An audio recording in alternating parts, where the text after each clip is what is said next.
सोहन लाल नाम का एक किसान पृथ्वीपुर गांव में रहता था। सोहन जैसे तैसे खेती किसानी करके अपने परिवार की गुजर बसर कर रहा था। उसके परिवार में उसकी पत्नी और 2 बच्चे थे। सोहन लाल की बेटी सुगमा, जो कि अब विवाह के योग्य हो चुकी थी, जबकि सोहन लाल का बेटा बांके अपने पिता के साथ खेतों में काम करता था। वैसे तो सोहन लाल के पास खेती की जमीन बहुत ही कम थी। अपनी जमीन में खेती के अलावा वो गांव के दूसरे बड़े किसानों के खेतों में भी काम किया करता था। इस काम में उसका बेटा बांके भी उसका पूरा साथ दिया करता था। बाप बेटा दोनों कड़ी मेहनत करते, परंतु फिर भी उनकी आमदनी बहुत ही कम थी। सोहन लाल की बेटी सुगमा, जो कि अब शादी के लायक हो चुकी थी, सोहन को अक्सर उसकी शादी की चिंता सताती रहती। उसकी बेटी की शादी के लिए कई रिश्ते आ चुके थे, लेकिन लड़के वालों की तरफ से मांगे जाने वाले दहेज को ना दे पाने के कारण अभी तक उसकी बेटी कुंवारी ही थी। अब सोहन के पास दहेज देने के लिए पैसे तो थे नहीं। वह अक्सर इसी चिंता में लगा रहता कि पैसों का इंतजाम कैसे किया जाए। एक दिन वो खेतों से काम करने के बाद रात को जब अपने घर में पहुंचा, तब उसकी पत्नी कहने लगी, अजी आज आपको इतनी देर कैसे हो गई? आप कहाँ पर रह गए थे? सोहन कहने लगा, कुछ नहीं भाग्यवान, बस आज काम कुछ ज्यादा था, वही निपटा कर आ रहा हूँ। ठीक है, आप जाकर हाथ मुंह धो लीजिए, मैं खाना लगा देती हूँ। सोहन कहने लगा, अरे नहीं, मुझे खाना नहीं खाना, वैसे भी कुछ खास भूख नहीं लगी। उसकी पत्नी कहने लगी, अरे आपने तो आज सुबह भी ढंग से खाना नहीं खाया था और फिर पूरे दिन इतना काम किया, थोड़ा सा तो खा लीजिए। परंतु फिर भी सोहन लाल ने खाना खाने से मना कर दिया। इस पर उसकी पत्नी कहने लगी, मैं आपको पिछले कई दिनों से देख रही हूँ, आप ना तो ठीक से खाना खाते हैं और ना ही ठीक से किसी से बात करते हैं। आप इतने गुमसुम क्यों रहने लगे हैं? आखिर बात क्या है, मुझे भी तो बताइए। परंतु सोहन इस बात का कोई जवाब नहीं देता। फिर उसकी पत्नी के कई बार पूछने पर सोहन लाल उससे कहने लगा, अब हमारी बेटी कितनी बड़ी हो गई है, इसकी शादी करनी है और तुम्हें तो पता है कि इसके लिए जितने भी रिश्ते आते हैं वो कितना दहेज मांग रहे हैं। इसी वजह से हमारी बेटी का रिश्ता अभी तक पक्का नहीं हुआ। परंतु मुझे कुछ समझ में नहीं आ रहा कि मैं उसकी शादी कैसे करूंगा। हमारे पास तो पैसे भी नहीं हैं। तब उसकी पत्नी कहने लगी, अरे आप चिंता मत कीजिए, सब कुछ ठीक हो जाएगा, हमारी बेटी की शादी भी हो जाएगी। अरे कैसे होगी शादी भाग्यवान, मैं कैसे चिंता ना करूं? आखिर कुंवारी बेटी को कब तक हम अपने घर पर बिठाए रखेंगे? पत्नी कहने लगी, आप जमींदार के पास जाकर उनसे बात कीजिए और कुछ पैसे उधार लेकर आइए। उसके बाद हम उन्हें धीरे धीरे करके उनके पैसे लौटा देंगे। सोहन ने कहा, तुम बिल्कुल ठीक कहती हो, अब हमारे पास कोई और चारा भी तो नहीं है। मैं कल ही जाकर जमींदार साहब से बात करता हूँ, उनसे कुछ पैसे उधार लेकर आता हूँ। अच्छा, क्या बच्चे सो गए? हाँ, बस अभी अभी सोए हैं। इसके बाद सोहन लाल और उसकी पत्नी भी खाना खाकर सो जाते हैं। अगली सुबह सोहन लाल उठकर तैयार हुआ।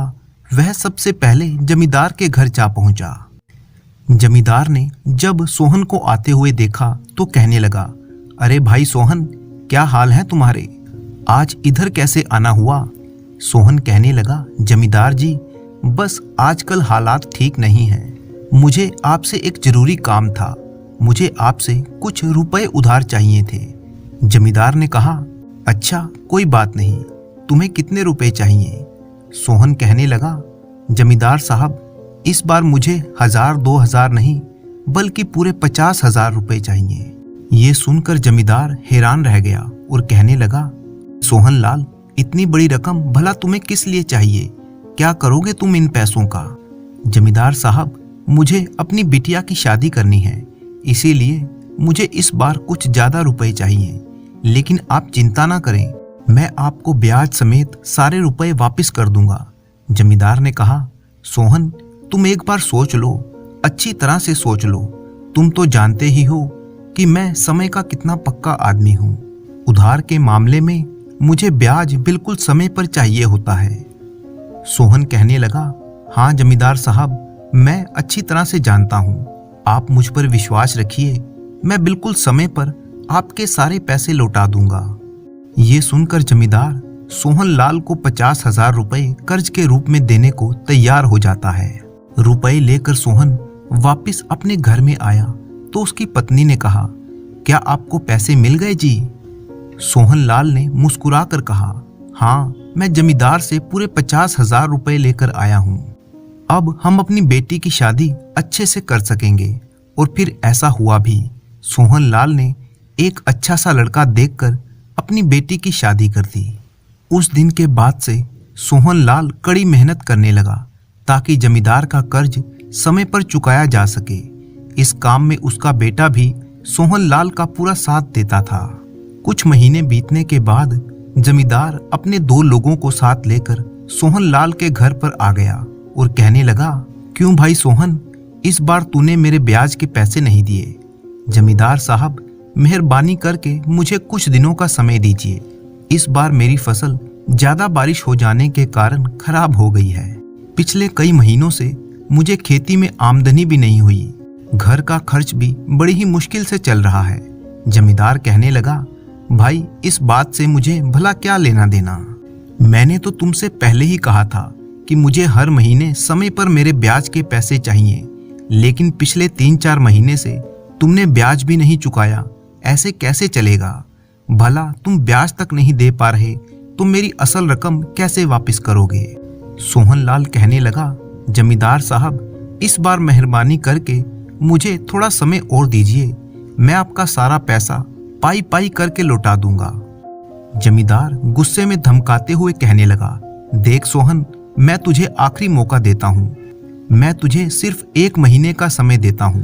अगर तूने मेरे पिछले कई महीने का ब्याज मुझे नहीं चुकाया तो मैं तुझसे तेरी सारी जमीन छीन लूंगा। ये धमकी देकर जमींदार वहां से चला गया। ये सब बातें सोहन का बेटा बांके भी सुन रहा था। वो कहने लगा, पिताजी, मैंने आपसे कहा था कि आप एक बार मुझे यहाँ से निकलकर बड़े नगर राजधानी में जाने दीजिए।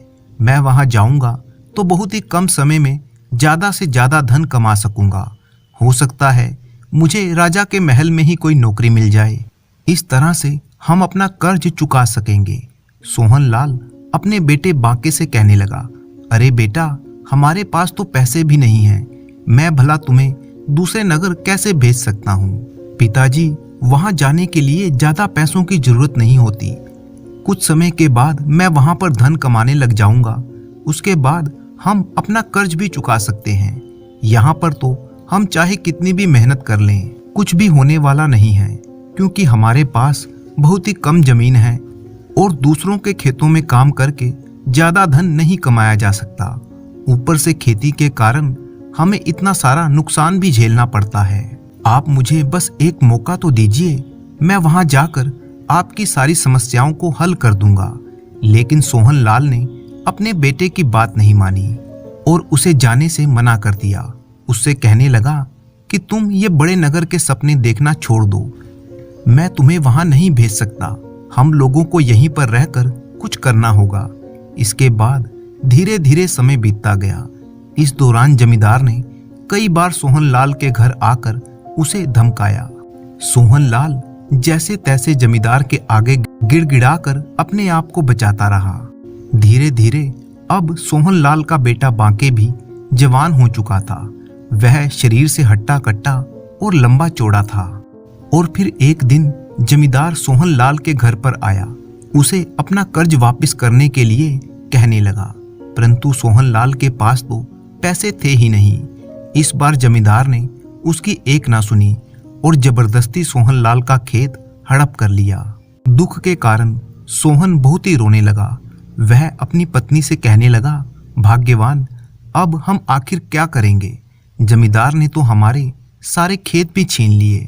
अब हम अपने घर का खर्च कैसे चलाएंगे? पत्नी कहने लगी, आप इसकी चिंता मत कीजिए, कोई बात नहीं, जो होना था सो हो गया। मुझे पक्का विश्वास है कि ईश्वर सब ठीक कर देंगे। अब हम कोई दूसरा काम देखेंगे और खूब मेहनत से पैसे कमाएंगे। खेत नहीं रहे तो क्या हुआ, हम दूसरों के खेतों में काम करेंगे, मेहनत मजदूरी करेंगे।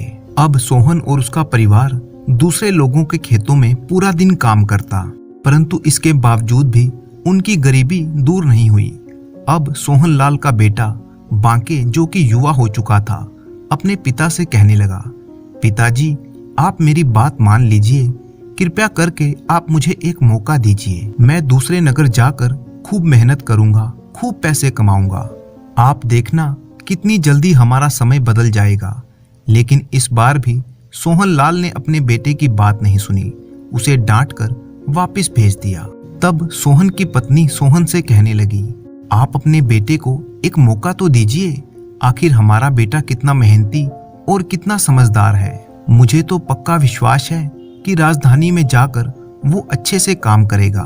अब तो वैसे भी हमारे पास हमारे खुद की जमीन नहीं है और ना ही हमें यहाँ पर कोई अच्छा काम मिलता है। कम से कम उसे एक मौका तो देकर देखिए। मुझे तो पक्का यकीन है कि वो हमें निराश नहीं करेगा। अपनी पत्नी की बात सुनकर सोहन सोच में पड़ गया और सोचने लगा, सचमुच हमें यहाँ पर कोई अच्छा काम नहीं मिल रहा। बांके का राजधानी जाने का इतना मन है तो क्या पता वहां जाकर उसका जीवन भी सफल हो जाए। इसके बाद वह एक बार फिर से जमींदार के पास गया और उससे कुछ रुपए उधार लेकर आया। अपने बेटे को रुपए देते हुए वो कहने लगा, मैंने बहुत ही सोच समझकर एक फैसला किया है कि तुम राजधानी जाओगे, इसीलिए मैं कुछ पैसे उधार लेकर आया हूँ, ये पैसे तुम रख लो।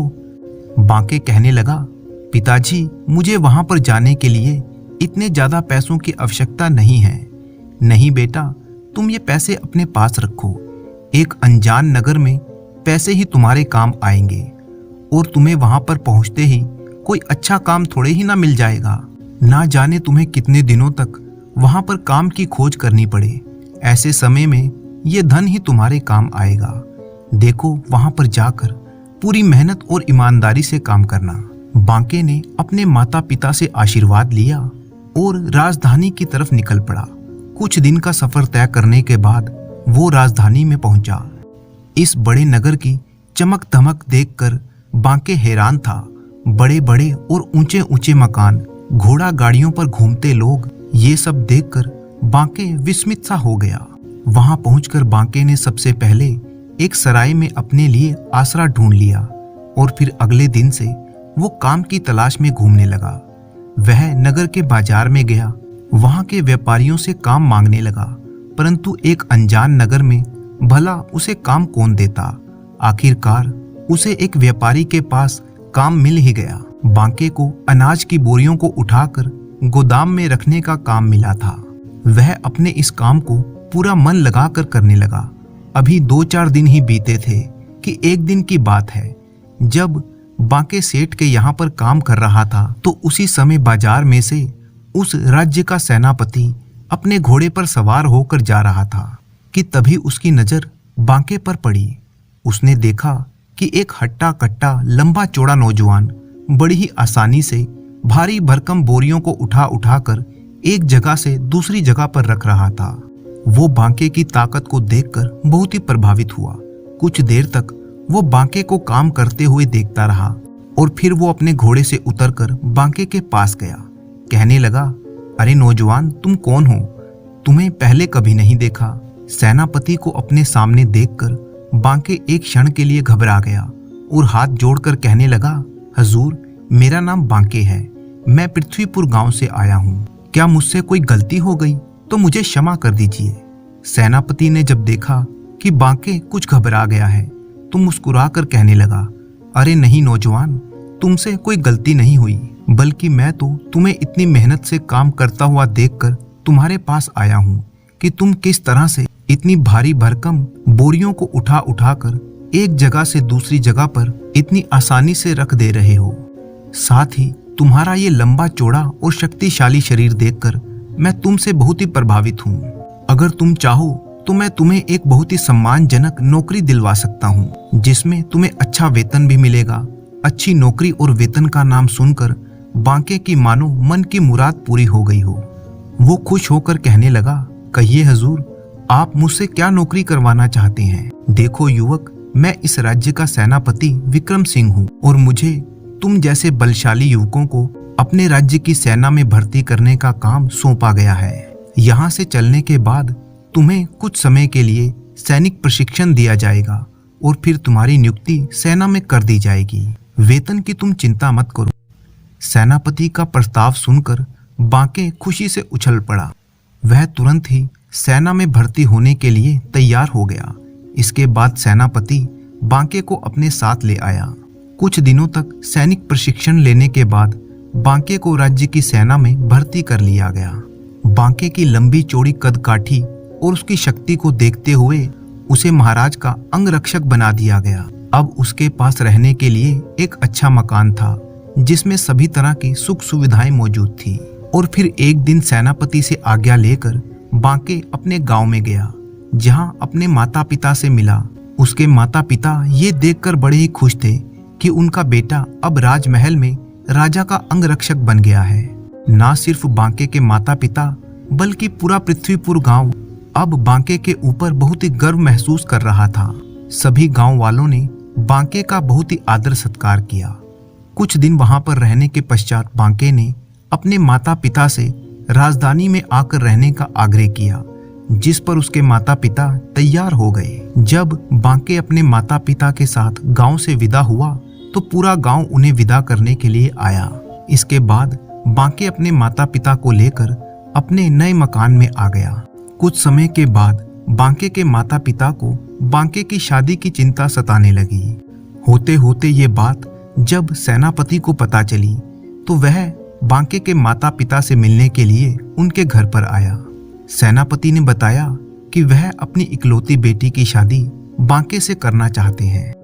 जब बांके को इस बात का पता चला तो वह इस रिश्ते के लिए मना नहीं कर सका और फिर एक शुभ मुहूर्त देखकर बांके और सेनापति की बेटी की शादी कर दी गई।